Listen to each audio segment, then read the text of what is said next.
even beyond Ryan Day, this is the most polarizing name to throw out right now to Buckeye Nation.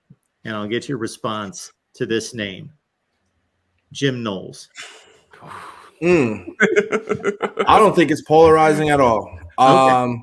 I don't know. I may be in the minority with this, but I think when the season happened with Michigan and with Georgia, it was easy to be like, man, like Jim Knowles, man, that guy's a gambler, right? That's what a lot of people like to say. He's a gambler. He's calling this play. He's calling that play. But at the end of the day, it's like at Ohio State, like when have we ever got to the point where we can't trust our corners in man coverage against a Cornelius Johnson or a Roman Wilson without giving up an 80-yard bomb 4 times in one game? Like Jim Knowles came here from Oklahoma State, and I bet you when he was doing that interview that he wouldn't have known that he can't run man coverage at Ohio State without giving up 80-yard touchdowns. So I think that 2020 hindsight, should we sat in zones? Should he have done things differently? Maybe so, but I mean, the blitz, the blitz packages that he put, that double A gap blitz against JJ McCarthy that he did in the Michigan game, that hit perfectly. Cam Brown was not playing the sideline. He wasn't playing outside in. Touchdown. That's not Jim Knowles. That's coaching. What Gary and Conley said on our podcast, like a lot of the things that was wrong was just the players not really having the ability or the understanding mixed together to perform the way they should. So I don't know. I think Jim Knowles got a little bit too much on his too much flack last year. Because before the rest of you guys chime in, I think most people were, despite the adjustment that typically has to happen with a new coordinator coming in, and there's always that question mark, okay, regardless of how good he is and regardless of the talent, there is an adjustment there.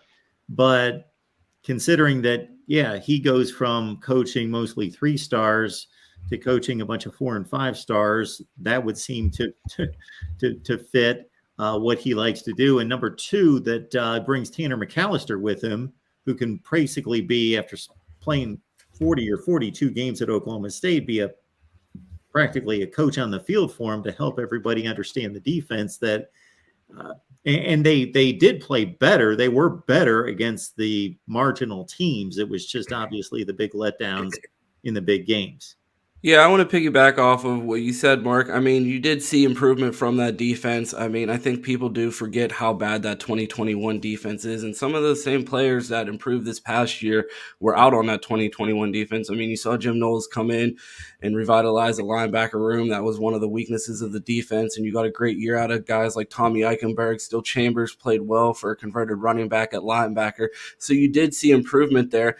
And I mean, I feel like the struggles that we saw were due to lapses that we saw in recruiting from the loss of Jeff Hafley. We didn't have the corners in the room. We haven't had a first-round corner since Hafley left. So, I mean, having another year in the system, adding a guy like David Igbinosa to the to the team, I feel like they're going to be able to show improvement, especially in Jim Knowles' second year with more experience in that defense.